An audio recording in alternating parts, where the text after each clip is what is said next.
Hello नमस्कार। आज हम इंडियन पॉलिटी का लेक्चर 10 मिस 10 पढ़ेंगे। जो आज का हमारा जो टॉपिक होगा वो भारतीय संघीय संसद होगा। चलो स्टार्ट करते हैं। आज का हमारा टॉपिक क्या है? संघीय संसद। भारत की संसदीय संसद। भारत की संसदीय संसद भारत की जो संसदीय संसद है उसमें राष्ट्रपति, राज्यसभा, लोकसभा से मिलकर बनती है। जो संघीय संसद है वो किससे मिलकर बनती है? राष्ट्रपति से, राज्यसभा से और लोकसभा, इन तीनों से हमारी संसद संघीय संसद बनती है, जो कि अनुच्छेद 79 में आता है। सबसे पहले राज्यसभा। राज्यसभा को हम क्या कहते हैं? उच्च सदन।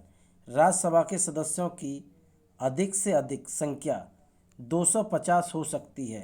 राज्यसभा की संरचना अनुच्छेद 80 के अंतर्गत आती है। वर्तमान समय में यह संख्या 245 है। इनमें 12 सदस्य राष्ट्रपति के द्वारा मनोनीत किए जाते हैं। यह ऐसे व्यक्ति होते हैं जिन्हें कला, साहित्य, विज्ञान, समाज सेवा, सहकारिता के क्षेत्र में विशेष ज्ञान या अनुभव है। शेष 233 सदस्य संघ की इकाइयों का प्रतिनिधित्व करते हैं। राज्यसभा की सदस्यता के लिए न्यूनतम आयु 30 वर्ष होती है।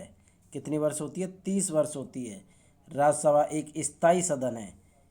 कैसा सदन है? स्थायी सदन है, जो कभी भंग नहीं होता है। इसके सदस्यों का कार्यकाल 6 वर्ष का होता है। इसके एक तिहाई सदस्य, कितना? एक तिहाई सदस्य प्रति 2 वर्ष बाद सेवा निवृत्त हो जाते हैं, जो कि अनुच्छेद 83(1) के अंतर्गत आता है। राज्यसभा में सदस्यों की संख्या सबसे ज़्यादा उत्तर प्रदेश में 31 सदस्य हैं राज्यसभा में। उसके बाद महाराष्ट्र का नंबर आता है 19 सदस्य, तमिलनाडु में 18 सदस्य हैं, बिहार में 16 सदस्य हैं, पश्चिमी बंगाल में 16 सदस्य हैं, कर्नाटक में 12 सदस्य हैं, आंध्र प्रदेश में 11 सदस्य हैं और मध्य प्रदेश में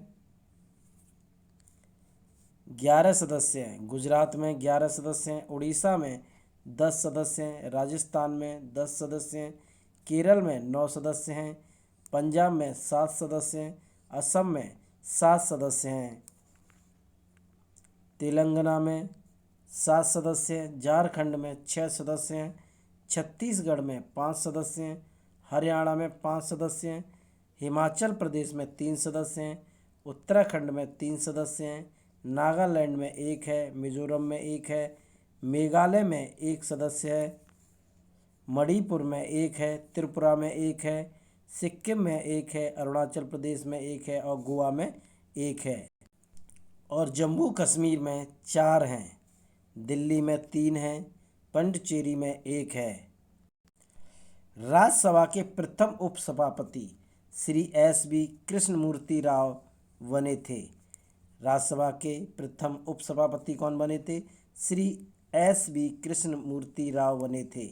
राज्यसभा का सभापति और उपसभापति अनुच्छेद 89 के अंतर्गत आता है। नंबर 1, भारत का उपराष्ट्रपति राज्यसभा का पदेन सभापति होता है।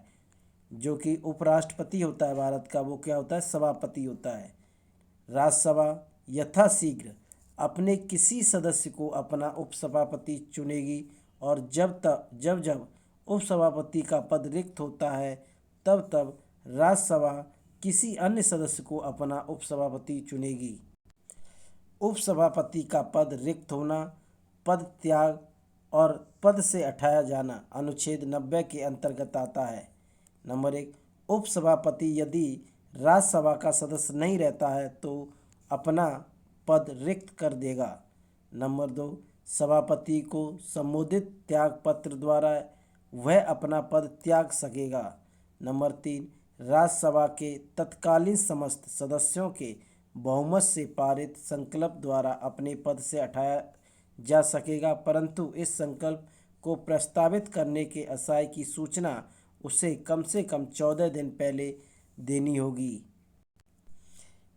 जब सभापति या उपसभापति को पद से हटाने का संकल्प विचाराधीन हो तो वह पीठासीन नहीं होगा। क्या नहीं होगा? पीठासीन नहीं होगा, जो कि अनुच्छेद 92 के अंतर्गत आता है। मंत्रिपरिषद राज्यसभा के प्रति उत्तरदायी नहीं होती है। किसके उत्तरदायी होती है? लोकसभा के प्रति। राज्यसभा के प्रति उत्तरदायी। अनुच्छेद 249 के अनुसार यदि राज्यसभा उपस्थित तथा मत देने वाले सदस्यों को 2/3 बहुमत से प्रस्ताव पारित कर यह घोषित करती है कि राज्य सूची में उल्लेखित कोई विषय राष्ट्र महत्व का है, तो संसद उस विषय पर अस्थायी कानून का निर्माण कर सकती है। ऐसा प्रस्ताव 1 वर्ष से अधिक प्रभावी नहीं रहता, लेकिन यदि राज्यसभा चाहे तो हर बार इसे 1 वर्ष के लिए बढ़ा जा सकता है। केवल राज्यसभा को राज्यसभा के उपस्थित तथा मतदान देने वाले सदस्यों के कम से कम 2/3 सदस्यों के बहुमत से अखिल भारतीय सेवा सर्जन का अधिकार है।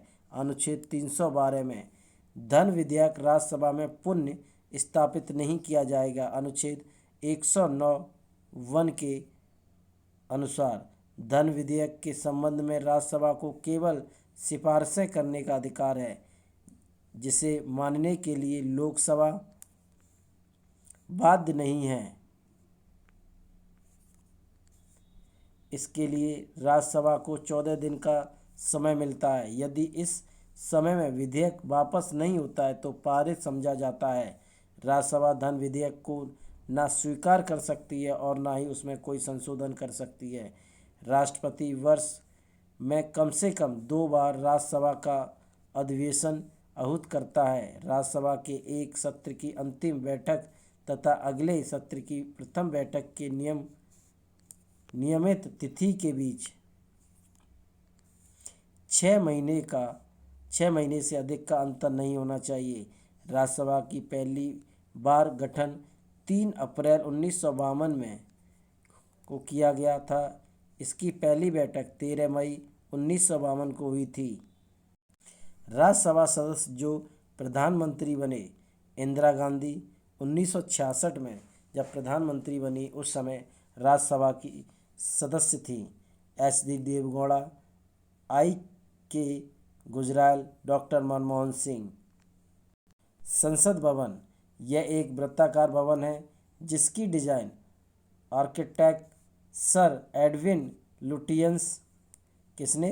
सर एडविन लुटियंस और सर हेवर्ट वेकर ने 1912-13 में तैयार की थी। संसद भवन की नींव 12 फरवरी 1921 को रखी गई थी। संरचना की बाहरी परिधि 144 ग्रेनाइट पत्थरों के स्तंभ पर टिकी हुई है।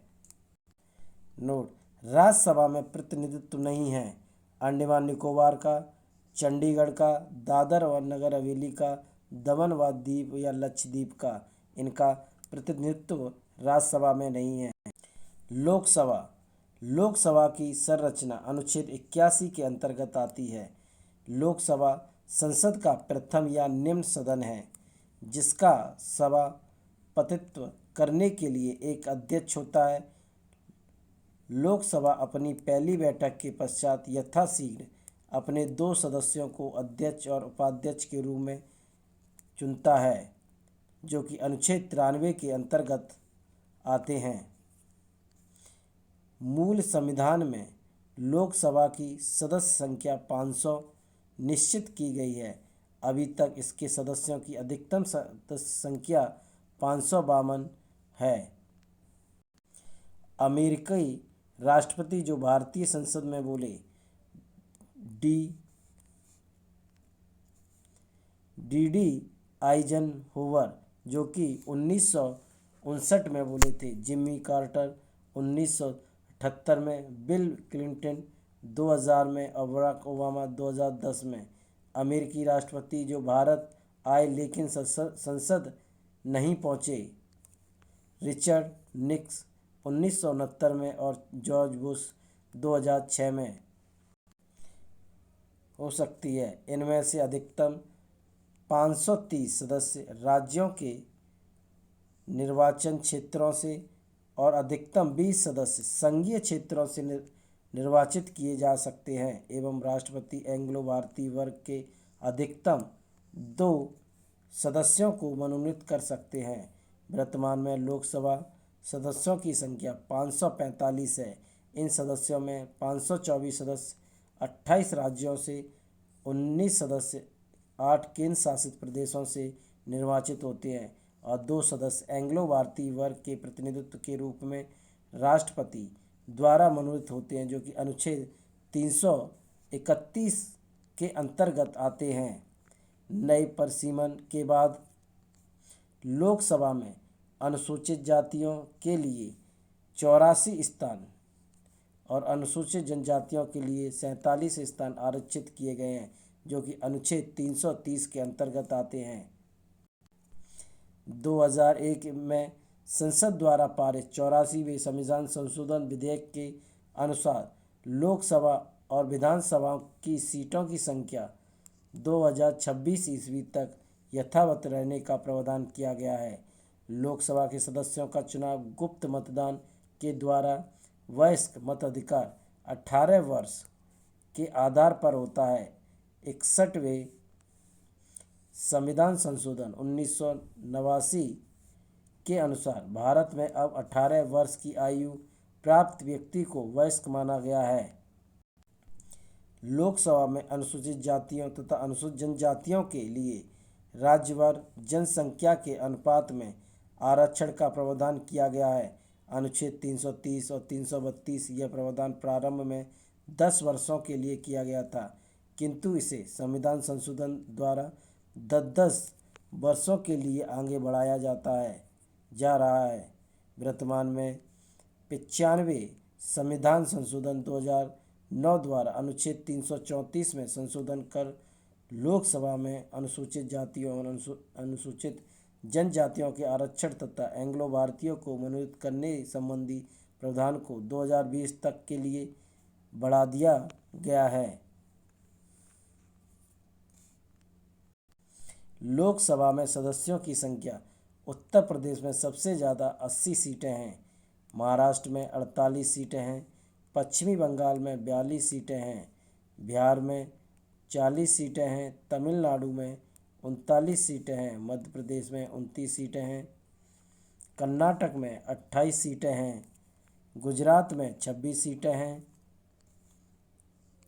राजस्थान में 25, आंध्र प्रदेश में 25, उड़ीसा में 21, केरल में 20, तेलंगाना में 17, झारखंड में 14, असम में 14, पंजाब में 13 और छत्तीसगढ़ में 11, हरियाणा में 10, उत्तराखंड में 5, हिमाचल प्रदेश में 4, मेघालय में 2, अरुणाचल प्रदेश में 2, गोवा में 2, मणिपुर में 2 और त्रिपुरा में 2, सिक्किम में 1, नागालैंड में 1, मिजोरम में 1 सीट है। सबसे अधिक मतदाता वाला लोकसभा क्षेत्र बाहरी दिल्ली, मतदाता 33,68,399 है। सबसे कम मतदाता वाला लोकसभा क्षेत्र लक्षद्वीप 39,033 है। क्षेत्रफल की दृष्टि से सबसे बड़ा लोकसभा क्षेत्र लद्दाख है।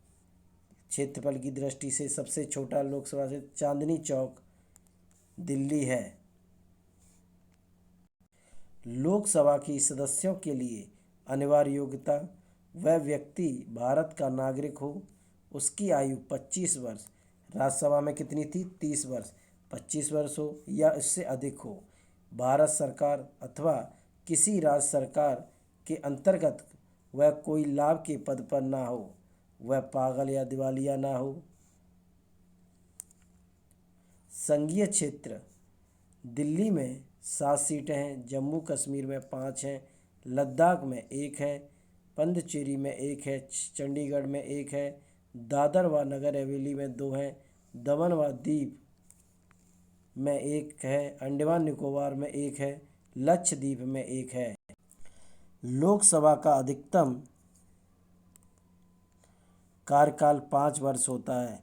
लोकसभा का 5 वर्ष होता है और राज्यसभा का कितने होता है, 6 वर्ष का होता है। मंत्रिपरिषद लोकसभा के प्रति सामूहिक रूप से उत्तरदायी होती है, जो कि अनुच्छेद 75(3) में है। लेकिन मंत्रिपरिषद राज्यसभा के प्रति सामूहिक रूप से उत्तरदायी नहीं होती है। प्रधानमंत्री के परामर्श के आधार पर राष्ट्रपति के द्वारा लोकसभा को समय से पूर्व भी भंग किया जा सकता है। ऐसा तब तक 8 बार 1970, 1977, 1979, 1984, 1989, 1991, 1997, 1999 में किया गया है। लेकिन राज्यसभा को भंग, वह एक स्थायी है, उसे भंग नहीं किया जा सकता है। आपातकाल की घोषणा लागू होने पर विधि द्वारा संसद लोकसभा के कार्यकाल में वृद्धि कर सकती है, जो एक बार में 1 वर्ष से अधिक नहीं होगी। आपातकाल की उद्घोषणा समाप्त हो जाने के पश्चात उसका विस्तार किसी भी दिशा में 6 महीने से अधिक नहीं होगा। 1976 ईस्वी में लोकसभा का कार्यकाल 2 बार 1-1 वर्ष के लिए बढ़ाया गया था। लोकसभा और राज्यसभा के अधिवेशन राष्ट्रपति के द्वारा ही बुलाए और स्थगित किए जाते हैं। लोकसभा की 2 बैठकें 6 माह से अधिक का अंतर नहीं होना चाहिए। जब तक संसद विधि द्वारा अन्यथा उपलब्ध न कराए, तब तक संसद के प्रत्येक सदन का अधिवेशन गठित करने के लिए गणपूर्ति सदन के सदस्यों की कुल संख्या का 10वां भाग होगी। अनुच्छेद 103 यदि सदन के अधिवेशन में किसी समय गणपूर्ति नहीं है, तो सभापति और अध्यक्ष अथवा उस रूप में कार्य करने वाले व्यक्ति का यह कर्तव्य होगा कि वह सदन को स्थगित कर दे या अधिवेशन को तब तक के लिए निलंबित कर दे जब तक गणपूर्ति नहीं हो सकती। अनुच्छेद 104 के अंतर्गत आता है। लोकसभा की गणपूर्ति या कोरम कुल सदस्य संख्या का 10वां भाग 55 सदस्य होता है। संविधान के अनुच्छेद 108 में संसद के संयुक्त अधिवेशन की व्यवस्था थी। संयुक्त अधिवेशन राष्ट्रपति के द्वारा निम्न 3 स्थायी स्थितियों में बुलाया जा सकता है। विधेयक एक सदन में पारित होने के बाद जब दूसरे सदन में जाए, तब दूसरे सदन द्वारा विधेयक अस्वीकार कर दिया गया हो।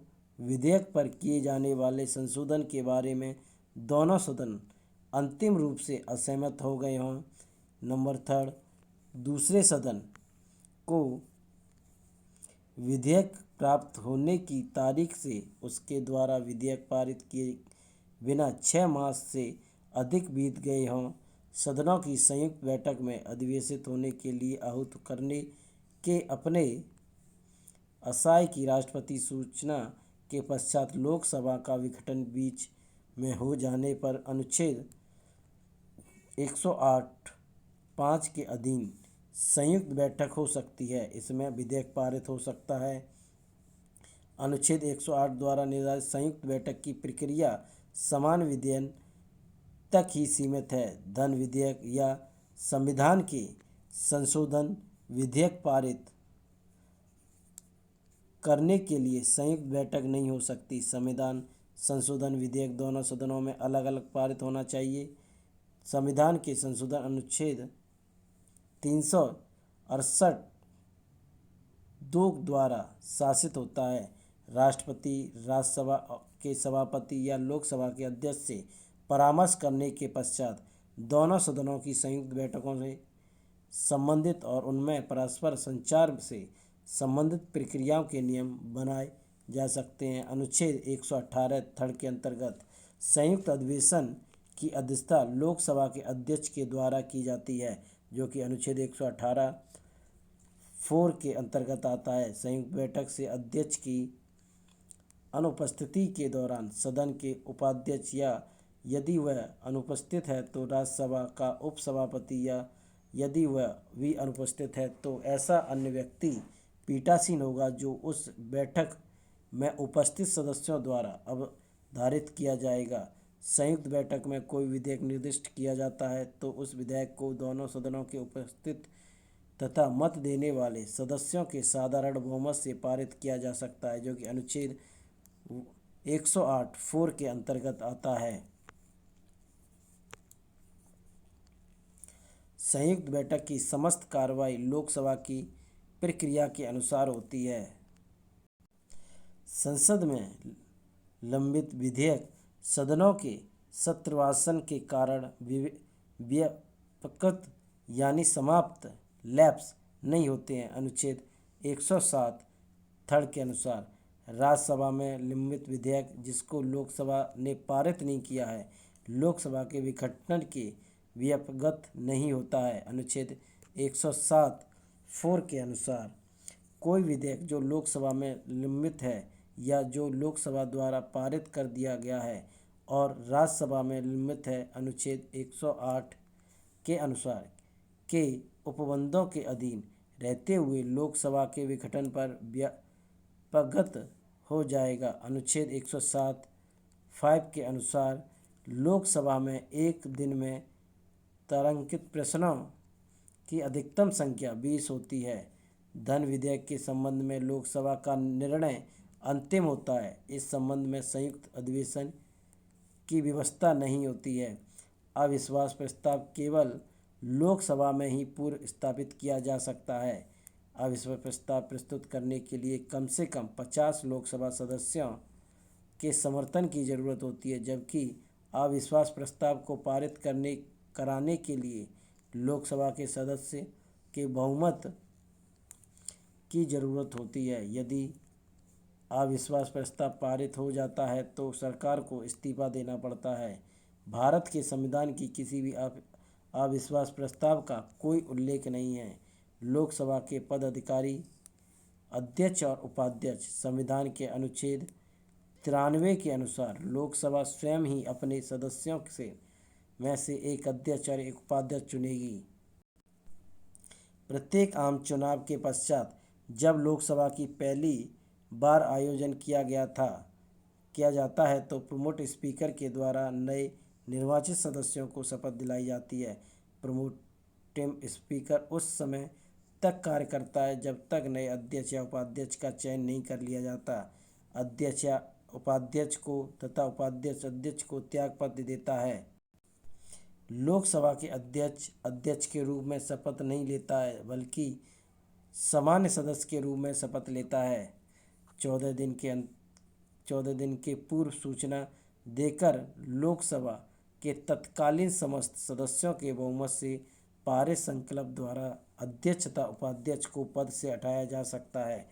लोकसभा के भंग होने की स्थिति में अध्यक्ष अपना पद अगली लोकसभा की पहली बैठक होने तक रिक्त नहीं करता है।